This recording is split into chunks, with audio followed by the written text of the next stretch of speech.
샬롬, 말씀 읽어주는 김기웅 목사입니다. 오늘도 기대하는 마음과 사모하는 마음을 가지고 하나님의 말씀 함께 읽겠습니다.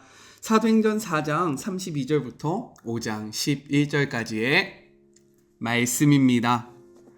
믿는 사람들이 하나로 한마음 한뜻으로 연합했다. 그들은 자기 재산에 대한 소유권을 주장하지 않았다. 이건 내 것이니 당신이 가질 수 없어 라고 말하는 사람이 아무도 없었다. 그들은 모든 것을 공유했다. 사도들은 주 예수의 부활을 강력하게 증거했고 그들 모두에게 은혜가 머물렀다. 그리하여 그들 가운데 궁핍한 사람이 단 한 명도 없었다. 밭이나 집이 있는 사람들은 그것을 팔아서 그 판돈을 사도들에게 가져와 헌금했다. 사도들은 각 사람의 필요에 따라 그 돈을 나누어 주었다. 키프로스 태생의 레위 사람으로 사도들이 바나바, 위로의 아들이라는 뜻이라고 부르던 요셉도 자기 소유의 밭을 팔아서 그 돈을 가져다가 사도들에게 헌금했다. 그러나 아나니아라는 사람이 자기 아내 삽비라와 공모하여 땅을 판 돈의 일부를 몰래 자기 몫으로 챙겨두고는 나머지를 사도들에게 가져와 헌금했다. 베드로가 말했다. 아나니아야, 내가 어찌하여 사탄에게 넘어가 성령께 거짓을 말하고 땅값의 일부를 몰래 떼어두었느냐. 그 땅은 팔기 전에도 내 것이었고 판 뒤에도 내 것이어서 그 돈을 내 마음대로 할 수 있었다. 그런데 내가 무슨 생각으로 이런 속임수를 썼느냐. 너는 사람에게 거짓말을 한 것이 아니라 하나님께 거짓말을 한 것이다. 아나니아가 그 말을 듣고는 쓰러져 죽었다. 이 소식을 들은 사람들이 모두 하나님을 두려워했다. 젊은 사람들이 곧바로 그 시체를 싸서 메고 나가서 묻었다. 3시간이 못 되어서 그의 아내가 무슨 일이 있었는지 전혀 모른 채 들어왔다. 베드로가 말했다. 너희가 땅을 팔고 받은 도시 이것이냐? 예, 그 돈입니다. 삽비라가 말했다. 베드로가 대답했다. 너희가 공모하여 주의 영을 대적하다니 이 무슨 일이냐? 내 남편을 묻고 온 사람들이 집 앞에 있으니 다음은 내 차례다. 그의 입에서 말이 떨어지기가 무섭게 삽비라도 쓰러져 죽었다. 젊은 사람들이 돌아와 보니 그 여자의 시체가 있었다. 그들은 시신을 메고 나가서 남편 곁에 묻었다. 이쯤에 이 일을 들은 온 교회는 물론 모든 사람들 안에 하나님께 대한 깊은 경외심이 생겼다. 하나님을 함부로 대해서는 안 된다는 것을 알게 된 것이다. 이것은 하나님의 말씀입니다. 오늘 말씀은 내용상 두 부분으로 나눠서 생각해 볼 수 있습니다. 먼저 첫 번째 32절부터 35절 성령으로 충만한 공동체의 모습에 대해서 이야기하고 있어요. 32절입니다. 믿는 무리가 한 마음과 한 뜻이 되어 모든 물건을 서로 통용하고 자기 재물을 조금이라도 자기의 것이라 하는 이가 하나도 없더라 라고 이야기합니다. 원래 사도들은요, 연합할 줄 모르는 사람들이었습니다. 누가복음 9장 46절은 이렇게 기록되어 있어요. 제자 중에서 누가 크나 하는 변론이 일어났다. 그들은 서로 누가 큰지 싸웠다라는 거예요. 그런데 이들에게 성령이 임하시니까 어떻게 됩니까? 이들이 먼저 하나가 됩니다. 이들을 하나로 만들었던 성령님이 공동체 가운데 임하니까 어떻게 됩니까? 이 공동체 역시 하나가 되었다라는 거예요. 왜요? 성경은 이렇게 이야기하고 있기 때문인 거죠. 에스겔 11장 19절부터 20절입니다. 내가 그들에게 한 마음을 주고 그 속에 새 영을 주며 그 몸에서 돌 같은 마음을 제거하고 살처럼 부드러운 마음을 주어 내 율례를 따르며 내 규례를 지켜 행하게 하리니 그들은 내 백성이 되고 나는 그들의 하나님이 되리라 라고 이야기합니다. 이렇듯 성령은요, 우리로 하여금 하나 되게 한다라는 거예요. 이렇게 그들이 성령으로 하나됨으로 한 마음과 한 뜻을 품자 나타나는 삶의 모습이 있었는데 그것이 무엇입니까? 서로의 물건을 통용하는 일이 드러나게 되었다라고 이야기합니다. 통용한다라는 것은요, 공동으로 사용한다라는 뜻으로 자기의 재물을 조금이라도 자기의 것으로 주장하지 않는 모습을 나타냅니다. 어떻게 이럴 수 있을까요? 이는요, 자신의 것을 자신의 것이라고 생각하는 것이 아니라 하나님께서 맡겨주신 것이다. 그렇기 때문에 하나님께서 쓰시고 싶은 곳에 언제든지 드릴 수 있는 그러한 넉넉한 믿음과 마음이 생겼다라는 것을 나타내주고 있는 겁니다. 이렇게 성도들은 모든 물건을 통용하고 나누게 되고요. 사도들은 큰 권능으로 주 예수의 부활을 증언하게 돼요. 그러니까 어떻게 됩니까? 큰 은혜가 무리에게 있었다라고 성경은 이야기하고 있는 거예요. 33절입니다. 사도들이 큰 권능으로 주 예수의 부활을 증언하니 무리가 큰 은혜를 받았다라고 이야기하고 있는 거예요. 이러한 은혜를 누리니까요, 그 교회 가운데, 예루살렘 교회 가운데 나타나는 모습이 있었습니다. 바로 가난한 사람이 없게 되는 것이었어요. 34절 전반부의 말씀입니다. 그 중에 가난한 사람이 없으니 라고 이야기합니다. 여기서 가난한 사람이란 빚쟁이에게 억압받고 시달리는 사람을 의미하는 거예요. 이것이 가능했던 이유가 무엇입니까? 공동체가 모든 물건을 통용하며 서로의 필요를 채웠기 때문인 거죠.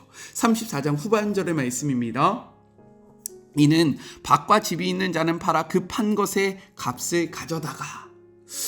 당시의 문화 속에서 밭과 집은요 10%만 소유할 수 있었습니다. 그렇기 때문에 이러한 것을 할 수 있는 사람은 매우 부자였다라는 거죠. 그 부자들이 교회 공동체에 있었고, 이 교회 공동체에 들어온 자들은 은혜를 받아서 사도 요한이 이야기했던 세례 요한, 사도 요한이 아니라 세례 요한이 이야기했던 그러한 삶을 살아가게 되었다라는 거예요. 누가복음 3장 11절입니다. 대답하여 이르되 옷 두 벌 있는 자는 옷 없는 자에게 나누어 줄 것이요 먹을 것이 있는 자도 그렇게 할 것이다 라고 이야기하고 있어요. 이것이 바로 신명기가 이야기하던 하나님이 통치하시는 공동체의 모습이었다라는 거죠. 신명기 15장 4절입니다. 내가 만일 내 하나님 여호와의 말씀을 듣고 내가 오늘 내게 내리는 그 명령을 다 지켜 행하며 내 하나님 여호와께서 내게 기업으로 주시는 땅에서 내가 반드시 복을 받으리니 너희 중에 가난한 자가 없을 것이다. 하나님의 말씀대로 살아가니까 하나님이 통치하시자 가난한 자가 없게 되었다라고 이야기하고 있습니다. 초대교회 성도들은요, 이렇듯 자신의 소유를 팔아서 어떻게 합니까? 사도들의 발 앞에 둡니다. 35절이에요. 사도들의 발 앞에 두매 그들이 각 사람의 필요에 따라 나누어 줌이라 라고 이야기해요. 발 앞에 둔다라는 것은요, 소유권의 이전을 뜻합니다. 예전에 이 밭은 자신의 것이었던 거죠. 내 것입니다. 집도 마찬가지예요. 근데 이것을 다 팔아 사도들의 발 앞에 둔다라는 것은 이제 더 이상 이것은 내 것이 아니라 이 교회 공동체가 사용하는 것입니다. 이것은 하나님의 것입니다 라는 소유권의 이전을 나타내는 표시이고, 그리고 더 중요한 것은 무엇이냐? 이러한 행위는요, 사도들의 권위를 인정하는 행위였다라는 거예요. 성경에서 발 앞에 둔다라는 것은요, 순종과 복종을 상징하기 때문인 겁니다. 이러한 초대교회의 모습은요, 그리고 이 말씀은 우리가 이 땅에서 실현하려는 하나님 나라가 어떠한지를 보여주고 있습니다.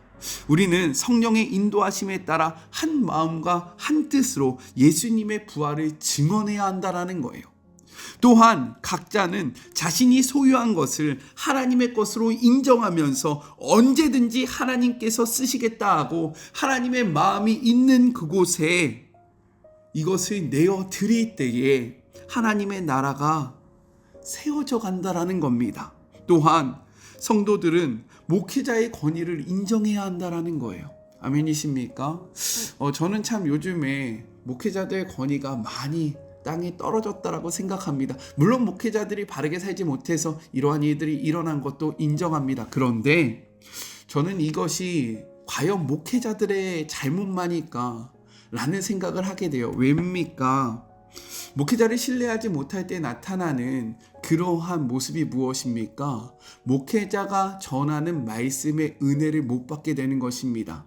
우리는 말씀을 듣고요, 말씀을 통해서 하나님을 바라봐야 하는데 목회자의 권위가 사라져가면 어떻게 되냐면 목회자가 하는 말이 그냥 인간의 말처럼 들리게 된다라는 거죠. 그렇게 되면 하나님의 말씀이 힘을 잃게 되고요, 내 안에 살아계신 하나님의 말씀이 사라져가게 된다라는 겁니다. 사도들 앞에 내어놓았다라는 것, 우리가 이것을 기억해야 합니다. 그리고 사도들은 그 필요에 따라 나누게 됩니다. 우리가 해야 하는 역할은 무엇입니까? 사도들의 발 앞에 내어놓는 거예요. 그리고 사도들의 역할은 무엇입니까? 그것을 필요에 따라 나누는 것입니다. 우리가 내어놓지 않으면요, 그 책임은 누구가 지는 겁니까? 내가 지는 거예요. 하나님 앞에 내가 심판받는 겁니다. 우리가 사도들이 잘 나누지 못한다고 해서 우리가 해야 하는 역할을 하지 않는 것이 아니라 우리는 우리의 역할을 하고요, 사도들은 그것을 바르게 나눌 때에 하나님 앞에 칭찬을 받겠지만 이것을 바르게 나누지 못하면 누가 벌을 받습니까? 우리가 받습니까? 아니요. 사도들이 그 역할을 바르게 감당하지 못했기 때문에 사도들이 하나님 앞에서 심판을 받는 것입니다. 그렇기에 사도들이 정직하지 않다고 해서 우리가 우리의 해야 할 역할을 하지 않는 것이 아니라 우리는 우리의 해야 할 일들을 힘있게 해나가는 주의 모든 자녀들이 되기를 간절히 소망합니다. 네, 오해가 되지 않았으면 좋겠어요. 사도를 신처럼 생각하라는 것이 아닙니다. 우리가 해야 하는 역할을 해야 한다라는 거예요. 그리고 사도들의 권위, 즉 목회자들의 권위도요, 우리가 인정해야 합니다. 왜요? 하나님이 그들을 통해서 하나님의 말씀을 선포하기 때문인 거예요. 저의 말에 오해가 없으시길 간절히 소망합니다. 둘째, 4장 36절부터 5장 11절 좋은 사례와 나쁜 사례에 대해서 이야기를 하고 있어요. 초대교회는 여러 면에서 우리가 꿈꾸는 교회이자 우리가 소망하는 공동체였지만 그렇다고 해서 완벽한 교회는 아니었다라는 거예요. 하나님의 말씀에 따라 믿음으로 살고자 하는 신실한 성도가 주류를 이뤘지만 교회 안에는요, 자신의 위상을 드높이기 위해서 하나님을 속이는 자들도 있었다라는 겁니다. 누가는 신실한 성도의 모범으로서 바나바를 이야기하고 있고요, 그리고 인기를 탐하여 하나님을 속인 자의 그러한 모습으로 아나니아의 부부를 소개하고 있습니다. 먼저 바나바에 대해서 한번 살펴볼까요? 그는 레위족 사람이요, 원래 이름은 요셉이었습니다. 율법은요, 레위 사람들이 땅을 소유하는 것을 금지했어요. 하지만 예수님 시대에 이르러서는 그들 가운데 상당한 부자들이 있었다라는 거죠. 레위 사람들은 일반인보다 월등히 많은 교육을 받았지만 모두가 제사장이 되는 것은 아니었습니다. 아론의 후손만 제사장이 될 수 있었기 때문인 거예요. 그러므로 레위 사람들은 성전의 문지기로서, 혹은 보호 경찰로서, 혹은 율법 선생으로서, 혹은 구약 사본을 필사하는 자로서 다양한 삶을 살아갔다라는 겁니다. 그러다 보니 부도 축적할 수 있었던 거고요. 이러한 요셉은요, 공동체의 멤버 중 가난한 자들에게 금전적인 도움을 주고자 자신의 밭을 팔아서 사도들을 발 앞에 두었다라고 이야기하고 있습니다. 37절이에요. 그가 밭이 있음에 팔아 그 값을 가지고 사도들의 발 앞에 두었다. 또 한 번 나오게 되죠. 사도들의 발 앞에 두었다. 이것은요, 그가 밭을 팔아 마련한 돈을 어떻게 그리고 어디에 사용할 것인지 온전히 사도들의 결정에 맡겼다라는 것을 의미하고 있는 것입니다.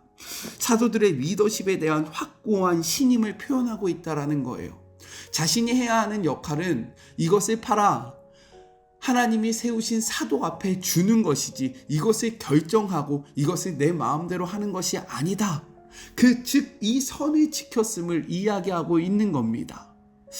어떻게 이 영상을 보고 있는 우리 마리모 가족들은 하나님께서 세우신 개교회의 목회자들을 존중하고 계십니까? 그들의 권위를 인정하고 계세요? 그들의 권위를 인정하는 것이 하나님이 세우신 질서를 지켜나가는 것이라는 것을 기억하는 우리 모두가 되기를 간절히 소망합니다. 사도들은요, 이러한 요셉에게 바나바, 즉 위로의 아들이라는 별명을 붙여줍니다. 요셉의 삶은 많은 이들에게 모범이 되고요, 그의 모습을 통해 초대교회가 위로를 받았기 때문인 거예요. 이렇게 하나님의 뜻대로 살아가게 되면요, 이러한 모습을 통해서 많은 이들이 위로를 받고 힘을 얻게 됨을 기억하며 우리도 바나바와 같은 그러한 공동체의 위로의 사람들이 되기를 간절히 소망합니다.